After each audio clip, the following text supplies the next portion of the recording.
Hello बच्चों। आज की वीडियो में हम सम स्पेशल इंटीग्रल समझने जा रहे हैं और जिसमें हम उनके कुछ पॉइंट्स भी समझेंगे। इस चैप्टर में हम लोग पहले फॉर्मूले डिराइव करेंगे। आप फॉर्मूले लगा के करो, मेथड लगा के करो, दोनों से आंसर आएगा। अब लेकिन जो हैवी क्वेश्चन रहेंगे जिसमें मैं आपको चीज़ें बताऊंगा कि मैंने बोला भी था कि जिन क्वेश्चंस में डायरेक्ट फॉर्मूले नहीं लगते उनमें हमें फॉर्मूले तक लेके जाना पड़ता है। तो ये मेथड आपको केवल इसलिए बताया जा रहा है कि इन केस पेपर में आप भूल जाते हैं कि फॉर्मूले नहीं याद आ रहा है या कन्फ्यूज़न हो रहा है तो मेथड से सॉल्व हो जाएगा। जितनी देर में फॉर्मूला याद आएगा उतनी देर में तो आंसर आ जाएगा। ठीक है। और मैं प्रेफर यही करूँगा कि आप फॉर्मूले कम यूज़ करके मेथड का रिवीजन ज़्यादा करें। अच्छा, दूसरी चीज़, ये जो वीडियोस मेरे आ रहे हैं इस समय, तो ये तो मैं टैब का यूज़ करके बना रहा हूँ वाइट बोर्ड ऐप खोलने के बाद। लेकिन जो मेरे आई कांटेक्ट वाले वीडियोस जो आ रहे थे वो अभी 1-2 दिन लग जाएंगे क्योंकि घर में वाइट वॉश चल रही है, इसलिए वो नहीं बन पा रहे। तो फिलहाल हम स्टार्ट कर रहे हैं सम स्पेशल इंटीग्रेशन। अब सम स्पेशल इंटीग्रेशन में आपको क्या चीज़ों पे ध्यान देना है हम उस पर बात करेंगे। सबसे पहला पॉइंट कि if a square minus x square whole power n, ये कंडीशन आपको कहीं पे लिखी मिल जाती है इस टाइप की। अब यहाँ ए कुछ भी हो सकता है, एक्स की जगह भी कुछ भी हो सकता है। तो आपको यहाँ क्या करना है, तो हमको यहाँ पे लेट करना है x equal to A sine theta या फिर x equal to A cos theta. इन दोनों से हम अपना सॉल्व करके और आंसर निकाल लेंगे। कोई भी कितना हैवी से हैवी क्वेश्चन रहा हो इससे सॉल्व हो जाएगा। Second point, if x square minus A square whole power n, तो हम लेट करेंगे x equal to A sec theta या फिर x equal to a cosec theta. ठीक। तीसरी condition, if a square plus x square whole power n, तब हम let करेंगे यहाँ पर x equal to a tan theta या फिर x equal to a cot theta.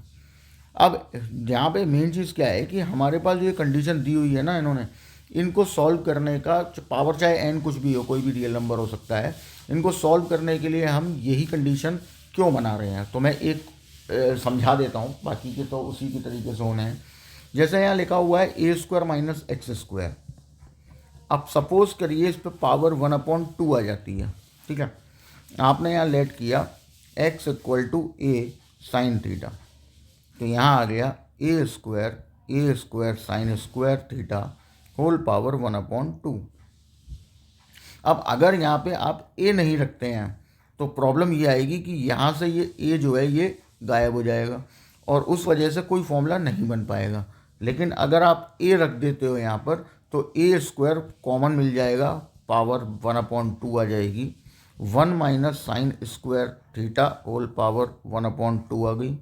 फिर ए की पावर ए स्क्वायर तो ए दे देगा क्योंकि ए स्क्वायर की पावर 1/2 है, और 1 minus sine square is nothing but cos square हो जाएगा। और 2 और 1/2 यहाँ से भी रिलीज हो जाएंगे तो आपको ए कॉस थीटा बच जाएगा और प्रॉब्लम जो थी अंडर रूट वाली वो हमारी सॉल्व हो जाएगी। इस वजह से ऐसा करना पड़ रहा है। तो ये याद रखिएगा कि जैसा बताया जाएगा वैसे ही आपको इसे हैंडल करना है। अब हम आते हैं अपने फॉर्मूले पे। इस पूरे चैप्टर में आपको बता दूं 9 फॉर्मूले हैं आपके पास जो लगभग लगभग एक जैसे ही दिखते हैं, इसीलिए मेथड प्रेफर ज़्यादा करिए बजाय फॉर्मूले प्रेफर करने के। क्योंकि यहाँ क्या होगा, यहाँ आपके पास बुक होगी, आपके पास नोट्स होंगे, वो आप देख के सॉल्व कर लोगे। लेकिन जब पेपर में आएगा ना तो, और ये चीज़ अभी बीच में भी लगेंगी, एरिया में भी आएंगी, डिफरेंशियल इक्वेशन में भी आएंगी, तब ये फॉर्मूले दिमाग में नहीं रहते।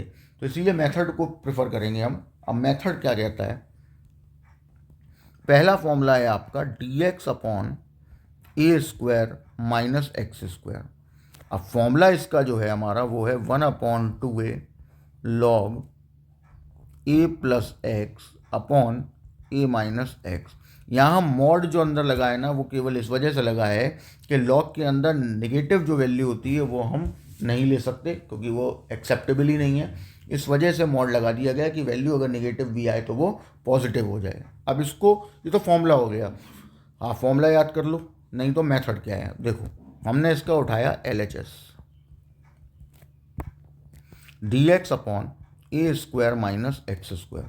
लेट किया तो अभी जस्ट पहले मैंने आपको फॉर्मूला बताया था, या एक्स अगर एक कंडीशन ये लगी हो, पावर चाहे जो भी हो, तो एक्स इक्वल टू क्या लेट करते हैं, तो हम यहाँ पर एक्स इक्वल टू लेट करते हैं ए साइन थीटा।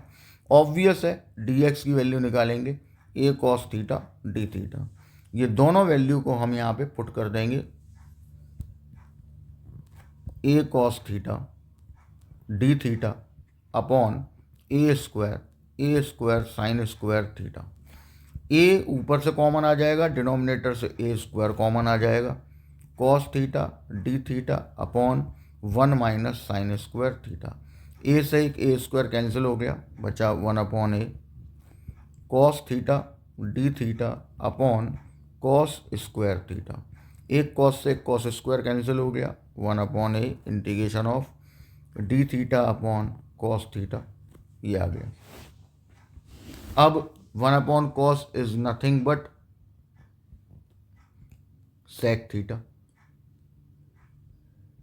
सेक थीटा का integration log sec theta plus tan theta. Answer आ चुका है, लेकिन मैंने आपको अभी कल के वीडियो में भी बोला था, परसों में भी यही बोला था कि आंसर हम उसमें लिखते हैं जिसमें हमने लेट किया है, और यहाँ हमने लेट किया है साइन में, और ये हमें मिल रहा है सेक और टेन में। तो वैल्यू पे जाने से पहले आपको पहले 3-4 स्टेप में समझा दे रहा हूँ, जो कि जब हम क्वेश्चन करेंगे तो हम उन स्टेप्स को वहाँ से हटा भी सकते हैं, लेकिन प्रैक्टिस में होनी चाहिए कि यह कैसे आया। तो देखिए जरा वो कैसे आया। 1 अपॉन ए लॉग सेक थीटा को हमने लिखा 1 upon cos theta, sine theta upon cos theta plus C. अब नेक्स्ट स्टेप में कॉस थीटा एलसीएम बन जाएगा, तो आपको क्या मिलेगा, 1 अपॉन ए log 1 plus sine theta upon cos theta. अब देखिए एक प्रॉब्लम और रह गई, ऊपर तो साइन आ गया लेकिन डिनोमिनेटर में कॉस आया पड़ा है, तो हमें उस कॉस को भी वहाँ से हटाना पड़ेगा। तो देखिए 1 अपॉन ए लॉग 1 प्लस साइन थीटा को मैं लिख रहा हूँ under root 1 plus sine theta, under root 1 plus sine theta, upon में हम लिख रहे हैं under root 1 minus sine square theta, जिससे कि कॉस हट जाए वहाँ से। 1 upon A log of under root 1 plus sine theta, under root 1 plus sine theta upon under root 1 plus sine theta, under root 1 minus sine theta. इसमें लग गया A square minus B square, power दोनों पे as it is, ये cancel हो गया। 1 upon A log of 1 plus sine theta upon 1 minus sine theta whole power 1 upon 2। अब log की प्रॉपर्टी के हिसाब से ये जो है ये m हो गया, ये पावर जो है वो n हो गई, ठीक, m की पावर n कंडीशन बन गई। तो m की पावर n से हम क्या करेंगे कि इसको बाहर ले आएंगे पावर को,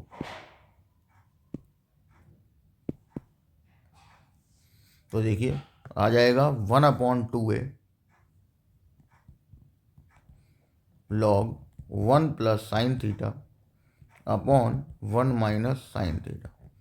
और अब साइन थीटा की जो वैल्यू थी वो सब्सटीट्यूट कर दी जाएगी, लॉग 1 प्लस एक्स अपॉन ए 1 माइनस एक्स अपॉन ए, जो हमने लेट की थी ना वहाँ से साइन थीटा की वैल्यू निकाल लो, तो आ गया 1 अपॉन 2a लॉग एलसीएम ले लिया ए plus x upon a minus x plus constant. अब यहाँ पे बहुत से लोगों के दिमाग में ये आएगा कि यार इससे अच्छा फॉर्मूला है कि अपन फॉर्मूला लगा दें और जल्दी से आंसर आ जाएगा। वो बात ठीक है, प्रॉब्लम मैंने बताई ना, प्रॉब्लम क्या आएगी, प्रॉब्लम आपको आएगी तब जब आप हैवी ड्यूटी क्वेश्चन कर रहे होगे, और या फिर ये पार्ट कहीं किसी पार्शियल फ्रैक्शन में लग जाएगा बीच में, या फिर डिफरेंशियल इक्वेशन में लग जाएगा, या इनडेफिनिट इंटीग्रेशन के किसी पार्ट में लग जाएगा, या डेफिनेट इंटीग्रेशन के किसी पार्ट में लग जाएगा, और फॉर्मूला उस समय याद नहीं आ रहा कि क्या था, क्योंकि मैंने बोला ना 9 फॉर्मूले होंगे, ठीक है, एक जैसे ही होंगे लगभग, तो फिर कन्फ्यूज़न बढ़ती है, तब प्रॉब्लम आती है। तो इस वजह से हमको क्या करना है कि आप इस तरीके से मेथड अगर आपको आता होगा तो क्वेश्चन आपका एग्ज़ाम में छूटेगा नहीं, और फॉर्मूले भी लगाने हैं, ऐसा नहीं कि फॉर्मूले नहीं लगाने, अगर आपको याद रहते हैं तो फॉर्मूले लगाइए, कोई दिक्कत नहीं है। लेकिन अगर फॉर्मूले याद नहीं रहते या कन्फ्यूज़न हो जाता है तो एटलीस्ट हमारे पास एक मेथड होना चाहिए, वो मेथड है ये। अब बिल्कुल ऐसा ही क्वेश्चन चलेगा, जैसा ये था वैसे क्वेश्चन करेंगे। नेक्स्ट फॉर्मूले पे चलते हैं इसी के। नेक्स्ट फॉर्मूला है आपका integration of d x upon x square minus A square.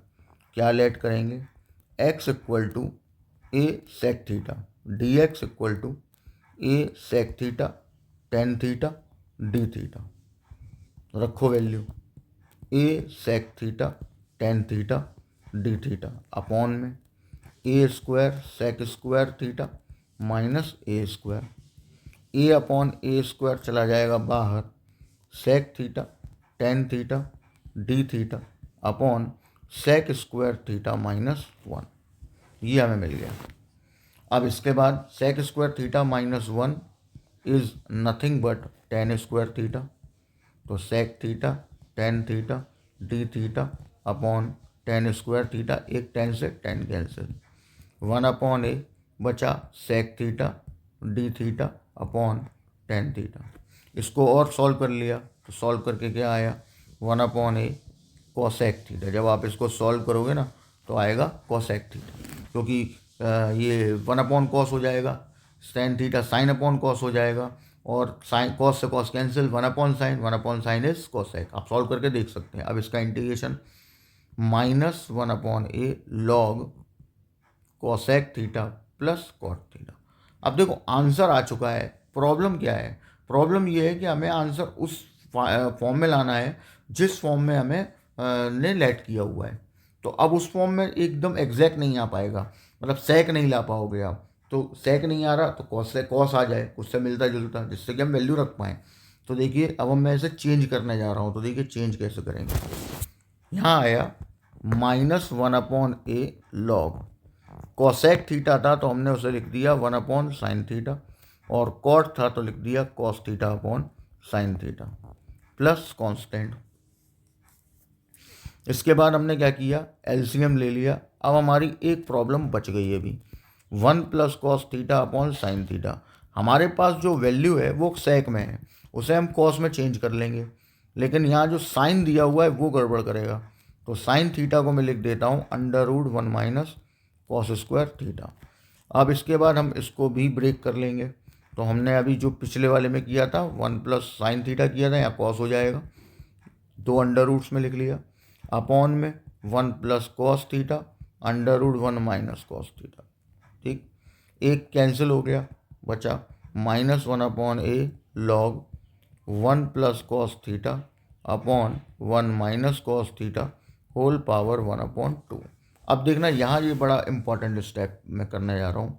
One upon ए, क्योंकि वन ये जो टू ए आपको दिख रहा है वन अपॉन टू, ये पीछे आ जाएगा तो टू ए बन जाएगा, log one plus cos theta upon one minus cos theta, पीछे आ गया।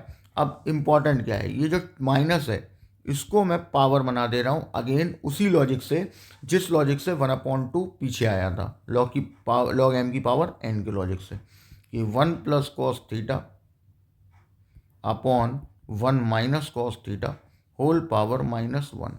फ़ायदा, जब फ़ायदा ये होगा कि one plus cos theta upon one minus cos theta की पावर माइनस वन है, तो ये अगले स्टेप में रिवर्स हो जाएगी, ये हो जाएगा one minus cos theta upon one plus cos theta. ये बात हर बार नहीं करनी है हमें, जब क्वेश्चन करेंगे, ये तो अभी मैं आपको सिखा रहा हूँ इसलिए कर रहा हूँ कि जब हम क्वेश्चन करेंगे तो ये दो तीन स्टेप हम वहाँ से हटा सकते हैं, कोई दिक्कत नहीं इसमें। ठीक है, चलिए नेक्स्ट आगे। अब इसकी वैल्यू रखना रह गया। वैल्यू क्या थी, हम लोगों ने सेक थीटा लेट किया था, तो सेक थीटा की वैल्यू एक्स अपॉन ए थी। कॉस में चेंज करेंगे तो क्या आ जाएगी, ए अपॉन एक्स, वो वैल्यू यहाँ पे रख देनी है। तो क्या आया, one upon two a log one plus a upon x upon one minus a upon x plus constant. LCM ले लीजिए, x plus a upon x minus a, और ये हो गया आपका सेकंड फॉर्मूला। तो मैं यही बोल रहा हूँ कि फॉर्मूले जो हम लोग यहाँ पे कर रहे हैं ना, फॉर्मूले भी तो याद रखने ही हैं, लेकिन इन केस फॉर्मूले हम भूल जाते हैं, तो उस सूरत में हमें क्या करना है, तो हमें ये देखना होगा कि उस कंडीशन में हमको मेथड भी आना चाहिए, जिससे कि ऐसा ना हो कि क्वेश्चन फॉर्मूले के चक्कर में हमारा छूट जाए। ठीक, तीसरे फॉर्मूले पे आते हैं। तीसरा बहुत सिंपल है। तीसरा देल बोल रहा है D x upon A square plus x square. इसके एक्चुअली में मैं आपको दो मेथड बताऊंगा। देख पहले इसी मेथड से समझ लेते हैं। लेट, क्या लेट करना है, a tan theta d x equal to A sec square theta d theta. Value substitution, d x में आ गया आपके पास a sec square theta d theta upon में ए स्क्वायर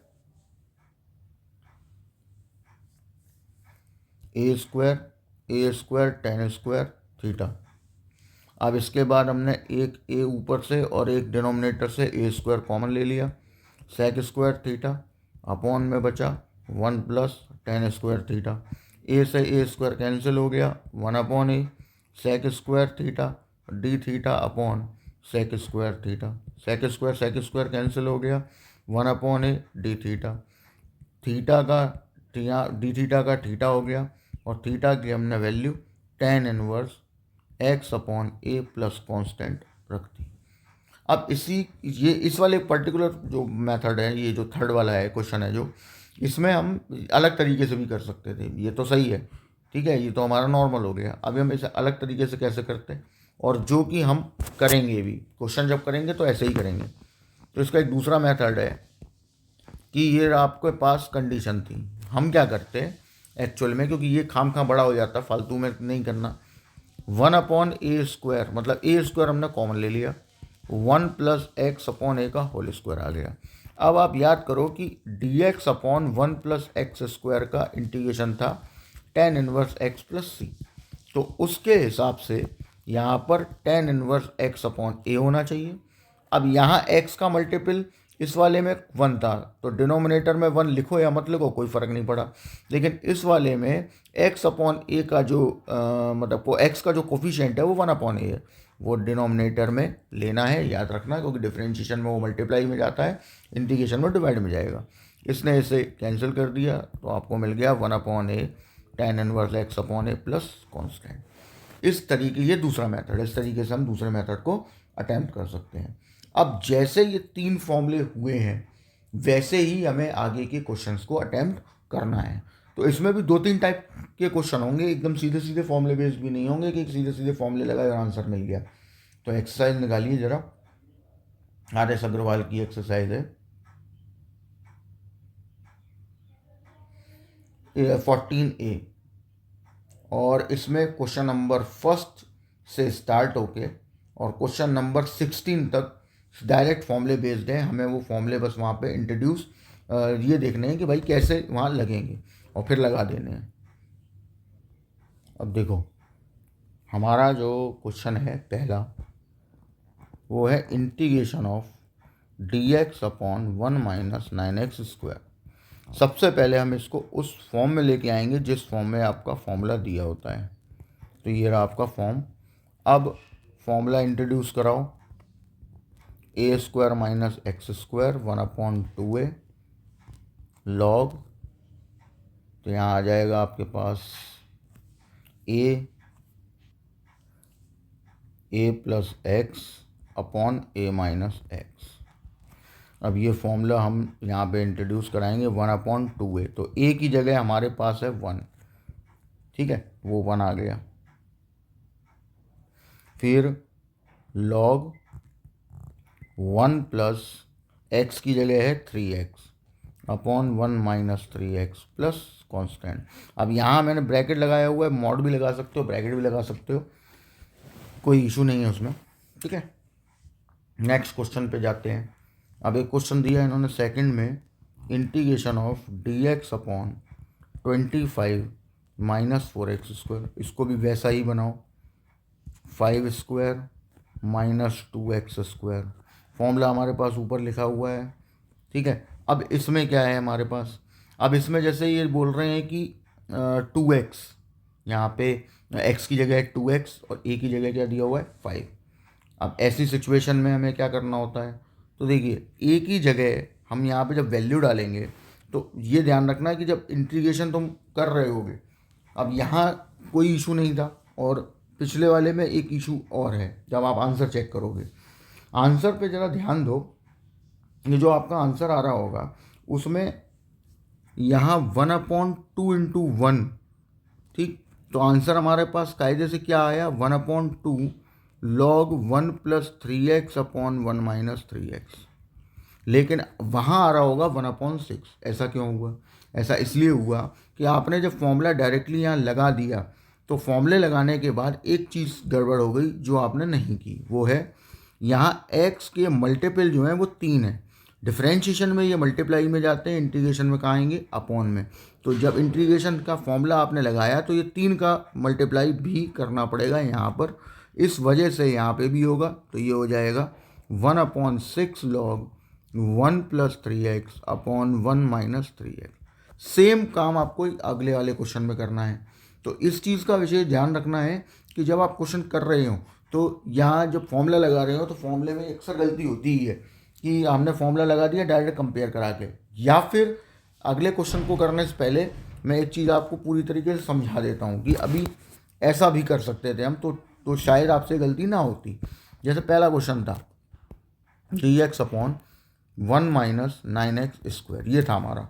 तो इसको अगर फॉर्मूला लगा रहे हो तुम, तब की बात बता रहा हूँ, तो इसको अभी ऐसे ना करके एक काम कर लो, 1/9 मतलब 9 को कॉमन लाओ डिनोमिनेटर में से, dx अपॉन 1/9 - x², मतलब x² को वैसा ही बना दो जैसा फॉर्मूले में था, तो ये गलती नहीं होगी जो अभी हुई। dx अपॉन ये हो गया 1/3² - x²। अब आपने अपना फॉर्मूला लगाया, फॉर्मूला क्या था हमारा, फॉर्मूला था 1/2a, तो a की जगह आ गया 1/3 log, फिर था a + x upon a - x, LCM ले लिया और इधर ये 3 ने इसको कैंसिल कर दिया, 1/3 1/2 log 1 + 3x अपॉन 1 - 3x। तो अब देखो इसमें आपसे ये गलती नहीं होगी और आप आंसर तक पहुंच जाओगे। तो जब फॉर्मूला लगा रहे हो तो इसका ध्यान रखना, या तो पहले वाले मेथड से करो ना जैसे बताया था, तो वहाँ पे फिर ध्यान रखना कि x का जो आपका मल्टीपल है वो 3 था, उसका डिवाइड करना मत भूलें। और अगर बार बार भूल रहे हो तो फिर ये जो अभी बताया वैसा कर लो। सिमिलरली हम क्वेश्चन नंबर 2 पे गए थे। 2 में क्या बोला है, integration of dx upon 25 - 4x²। Same year, अगर आप स्टार्टिंग में ही चाहते हैं कि हमसे गलती ना हो तो आप यहाँ पे 1/4 कॉमन ले आओ, dx अपॉन 25/4 - x² मिल जाएगा, dx अपॉन ये हो गया 5/2 का होल स्क्वायर माइनस x²। और अब हम अपना फॉर्मूला लगाएंगे, फॉर्मूला क्या था 1/2a, और a की जगह हमें मिल रहा है 5/2, फिर log, अब आया था आपका 5/2 + x upon 5/2 minus x plus constant, इससे 2 से 2 कैंसिल हो गया, 1/20 log, एलसीएम ले लिया 5 + 2x 5 - 2x। तो ये आपको डायरेक्ट आंसर मैच कर जाएगा। अब आप अपना आंसर चेक कर लीजिए, दोनों के आंसर मैच कर रहे होंगे। ठीक, नेक्स्ट क्वेश्चन पे आते हैं। तो अब क्वेश्चन नंबर 3, 4, 5, 6 ये आप करेंगे। 7 पे आओ जरा। अब देखो 7 में क्या मिस्टेक्स हो सकती हैं। मैंने बोला ही था कि ऐसा नहीं होता है कि पुराना हम पढ़ चुके हैं तो उसको आप छोड़ दो और आगे का पढ़ लो, पुराने भी लॉजिक्स यूज़ होते हैं। अब जैसे ये है, अब कई लोग ये पूछेंगे कि यार इसमें तो ऊपर भी फंक्शन आ गया, अब क्या करें। तो मैंने आपको स्टार्टिंग में बताया था कि अब जरा देखो जरा ध्यान से, ये है पॉलिनोमियल अपॉन पॉलिनोमियल का केस। पॉलिनोमियल अपॉन पॉलिनोमियल में हम लोग सबसे पहले क्या ध्यान देते हैं, ये देते हैं कि ऊपर जो पॉलिनोमियल है और डिनोमिनेटर में जो पॉलिनोमियल है उनकी पावर आपस में इक्वल तो नहीं है, या न्यूमरेटर की पावर डिनोमिनेटर की पावर से बड़ी तो नहीं है। क्योंकि अगर ऐसा है तो इसका मतलब है कि हमें वहाँ पे डिवाइड करना पड़ेगा, सबसे पहला काम, तभी हम क्वेश्चन को आगे बढ़ा पाएंगे। तो हमने इसको डिवाइड किया। अब डिवाइड दो तरीके से होता है कि यार एक तो डिवाइड हो गया कि हमने प्रॉपरली डिवाइड कर लिया, वरना दूसरा मेथड मैं आपको बताता हूँ। ये x² + 4 नीचे दिया हुआ है, ठीक। अब क्या करो, यही बिल्कुल ऊपर बनाओ, ठीक। कैसे, एक 4 ऐड कर दो, एक 4 माइनस कर दो, ये -1 पहले से ही था। अब उसके बाद अलग अलग कर लो डिवाइड, x² + 4 में x² + 4 का डिवाइड, और इधर 5 में x² + 4 का डिवाइड। डिवाइड हो जाने के बाद ये तो कैंसिल हो गया, यहाँ बचा dx सेपरेट होके, यहाँ बचा dx अपॉन x² + 4। अब फॉर्मूला आपको याद है तो फॉर्मूला लगा दीजिए, 5, और फॉर्मूला क्या था 1/a, a की जगह हमारे पास यहाँ आ रहा है ये 4 की जगह क्या हो गया 2 का स्क्वायर, तो ए की जगह हमें मिल रहा है 2 tan inverse x upon 2 plus constant, that is your final answer. तो हम जितने इस टाइप के क्वेश्चन है तो पुराने मेथड भी लगाने पड़ रहे हैं, ऐसा नहीं है कि सीधा आपने फॉर्मूला इंट्रोड्यूस करा दिया और आंसर आ गया। नेक्स्ट क्वेश्चन पे चलते हैं। अब जैसे ये आया क्वेश्चन नंबर आपने उठाया 8th। अब 8th वाले में भी देखो ऊपर एक्स स्क्वायर है नीचे भी एक्स स्क्वायर है, मतलब पॉलिनोमियल सेम पावर का है, मतलब पहला काम डिवाइड होगा जैसे अभी इसमें किया था। नेक्स्ट क्वेश्चन पकड़ते हैं। अब जैसे क्वेश्चन आया आपका 10 और 9 सेम ही है, ठीक है, एक ई की पावर में है, ये साइन कॉस में है। अब इसमें क्या होगा तो हम एक समझा देते हैं, दूसरा ऑटोमेटिकली हो जाएगा। ये गिवन है, तुम्हें क्या करो। अब प्रॉब्लम ये है कि ये किसी भी फंक्शन को अभी तक डिफाइन नहीं कर रहा, मतलब किसी फॉर्मूले को डायरेक्ट नहीं लगा पा रहे हम, क्योंकि प्रॉब्लम ऊपर वाला साइन करेगा। सिमिलरली 9 वाले में ऊपर जो ई की पावर एक्स है वो प्रॉब्लम करेगी। और ऐसे ही क्वेश्चन में मैं यही बोल रहा था कभी कभी डायरेक्ट फॉर्मूले नहीं मिलते। तो देखो ऐसे केसेस में हम क्या करते हैं, हमने क्या किया, हमने यहाँ कॉस एक्स को टी लेट कर लिया, sine x d x equal to minus d t value रखी, minus d t upon 1 plus t square, minus बाहर चला गया, d t upon 1 plus t square. अब यहाँ आंसर 2 आ सकते हैं। क्या क्या आंसर आ सकते हैं देखो, अगर आप यहाँ पे माइनस को लेके चलते हो तो ये direct cot inverse t plus constant बन जाएगा, कॉट इनवर्स टी की वैल्यू आ जाएगी कॉस एक्स प्लस सी। या फिर हम ऐसा भी कर सकते थे कि हम माइनस को बाहर ही छोड़ दें और इसको tan इनवर्स टी लिख लें प्लस कांस्टेंट, और tan इनवर्स में t की वैल्यू रख दें। तो दोनों ही सही है, कोई दिक्कत नहीं, कोई इशू नहीं होना चाहिए। ये वाला भी जो आंसर है ये भी बदला और जा सकता है, अगर हम इसको कॉट इनवर्स ना लिख के tan इनवर्स 1 अपॉन कॉस लिख दें, और 1 upon cos is nothing but sec x. तो ये भी सही है, मतलब ये आंसर आ रहा है तो भी ठीक है, ये आंसर आ रहा है तो भी ठीक है, और ये आंसर आ रहा है तो भी ठीक है, कोई इशू नहीं, तीनों आंसर हम दे सकते हैं। नेक्स्ट आगे बढ़ते हैं। अब देखिए नेक्स्ट क्वेश्चन करते हैं एक और। मान लो हमें क्वेश्चन दिया गया है, सपोज क्वेश्चन नंबर 12 पे आ गए। अब 12 क्या कह रहा है भाई, बोल रहा है 3x की power 5 dx upon x plus की पावर 12। अब देखिए कोई फॉर्मूला नहीं लग रहा डायरेक्टली, तो मतलब ऑब्वियस ही बात है कि लेट करना पड़ेगा। अब लेट क्या करें कैसे करें, तो ज़रा सोचिए। यहाँ जो x की पावर 5 है, ऐसे क्वेश्चन हम लोग पीछे कर चुके हैं। एक एक्सरसाइज थी हमारी सेकंड चैप्टर की, जिसमें हम लोगों ने इस टाइप के क्वेश्चन किए थे। जैसे फर्स्ट इंटू सेकंड वाली एक्सरसाइज थी, उससे सब में सबसे पहली वाली एक्सरसाइज जिसमें डिफरेंशिएशन ढूंढते थे हम, वैसा ही क्वेश्चन यहाँ पर आ गया है। x की पावर 5 के बारे में ये सोचो कि ये किसका डिफरेंशिएशन होता है, ये होता है x की पावर 6 का, ठीक। अब इसका मतलब ये हुआ कि हम x की पावर 6 को अगर टीलेट करेंगे तो डिफरेंशिएट करने के बाद हमें x की पावर 5 मिल जाएगा, यही तो हमें चाहिए। अब प्रॉब्लम क्या है कि यहाँ x की पावर 6 तो कहीं है ही नहीं, तो नहीं है तो हम बना लेते हैं 1 प्लस एक्स की पावर 6, और ये हो गया होल स्क्वायर। x की पावर 5 dx की जगह आ गया dt बाई 6, और यहाँ आ गया t स्क्वायर। 3 से ये 2 टाइम्स कैंसिल, 1/2, ये बचा tan इनवर्स t और प्लस कांस्टेंट, और लास्ट में हमने t की रख दी वैल्यू। ये हो गया आपका फाइनल आंसर। तो ऐसे सॉल्व हो गया, ठीक है ना, नोट करिए। अब बिल्कुल ऐसे ही क्वेश्चन नंबर 13 है, 14 है, ये आप करेंगे। 15 पे आ जाओ। 15 में देखो भाई क्या करना है, dx upon 1 minus x to the power 4, ऊपर एक x और है, ये हमें गिवन है।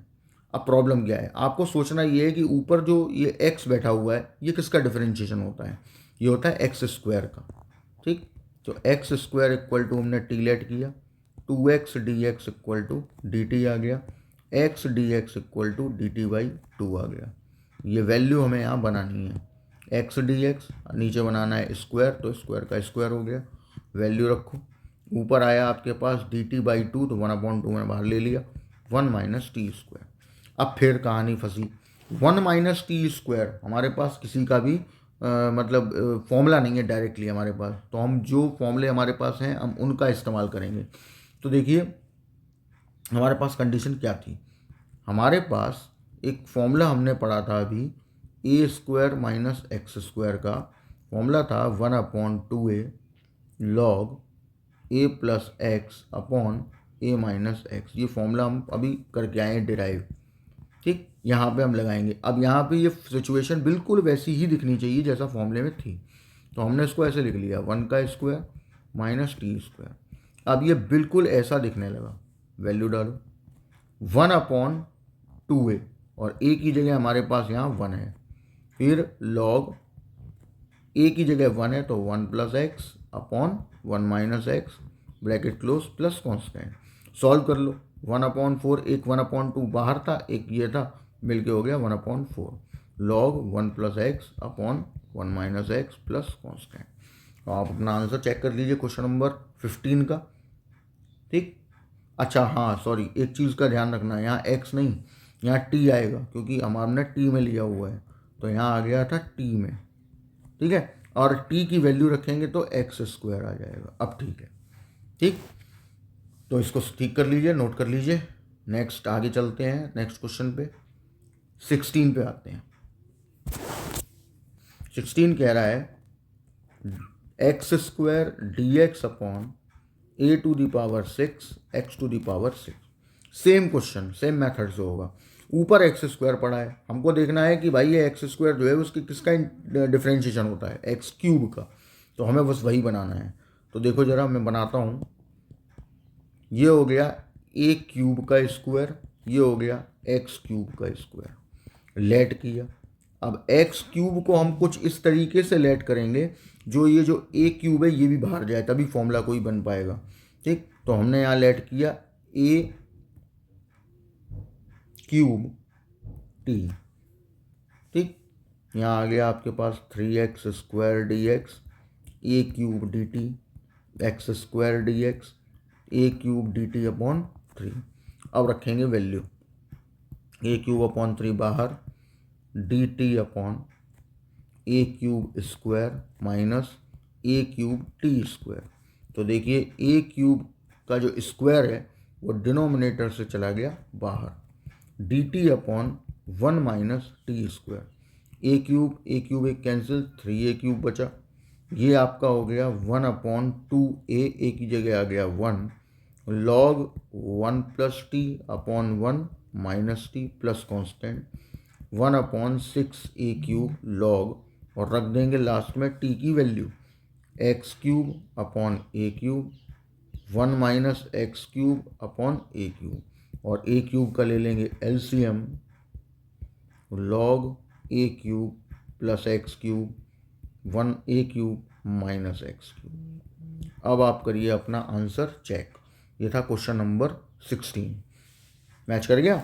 तो हम इस तरीके से सिंपल क्वेश्चंस की हैंडलिंग करते हैं कि आप फॉर्मूला भी लग जाए और हमारा काम भी बन जाए। इन केस फॉर्मूला नहीं लग पा रहा या आपको नहीं याद आ रहा या उस समय कन्फ्यूज़न हो गया है तो फिर मेथड ऑन हो जाएगा। और अब जो क्वेश्चन स्टार्ट होंगे क्वेश्चन नंबर 17 से, उसमें आपको यही करना पड़ेगा कि फॉर्मूले तक पहुँचो, पहले क्वेश्चन को पहुँचाना पड़ेगा तब फॉर्मूला लगेगा। ठीक है, अब देखिए, अब यहाँ पे एक आगे क्वेश्चन नहीं करवा रहा हूँ मैं, आप 16 तक पहले कंप्लीट कर लें।